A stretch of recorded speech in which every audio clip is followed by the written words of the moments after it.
আজকে আমি তোমাদের সাথে একটা স্কিন কেয়ার ভিডিও শেয়ার করব। না ভুল বললাম, স্কিন কেয়ার নয়, এটা নিজেকে ভালো রাখার একটা অভ্যেসের ভিডিও আমি শেয়ার করব।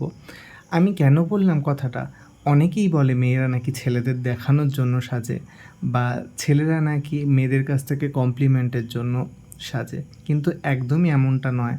আমার মনে হয় নিজেকে ভালো লাগার জন্য, নিজেকে ভালো রাখার জন্যই মানুষ সাজে।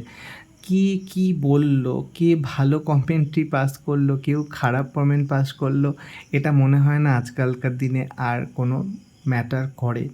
কারণ মানুষ তো এমনিই নিন্দা করার জন্য রয়েছে। সে তুমি ওকে ভালো লাগুক, তুমি ভালো মানুষ হও, তো তুমি যেমনই হও, তোমাকে মানুষ নিন্দা করবেই পিছনে। তো ওইসব ভেবে লাভ নেই। কিন্তু দিনের শেষে যখন আয়নার সামনে নিজেকে একটু প্রেজেন্টেবল, নিজেকে একটু পরিপাটি দেখা যায় না, তখন মনে একটা আলাদাই শান্তি।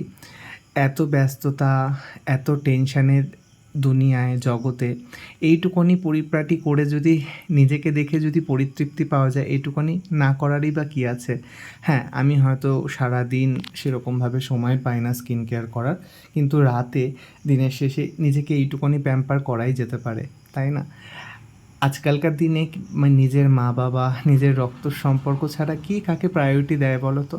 রক্তের সম্পর্কও খুব অনেক সময় প্রায়োরিটি দেয় না। তো নিজেকেই যদি নিজে প্রায়োরিটি না দিই, তাহলে অন্যরা কী করে দেবে? তো যাই হোক, আমি বলবো কারোর জন্য নয়, নিজের ভালো লাগার জন্য, নিজের মনের একটা সুস্থ মন, নিজেকে প্যাম্পার করার জন্য এইটুকুনি প্রত্যেকেই করতে পারো। তো যাই হোক, অনেক জ্ঞানের কথা হয়ে গেল।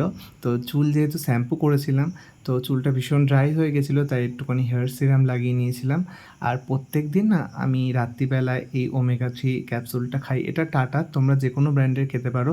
আমি যেহেতু এখানে মানে বড় মাছ খাই না, গন্ধ পাই, তো ওমেগা-3 ঘাটতি ফিলের জন্য আমি এটা খেয়ে থাকি। এটা হাড়, চুল, নখের জন্য, স্কিনের জন্য খুবই ভালো, তোমরাও খেতে পারো।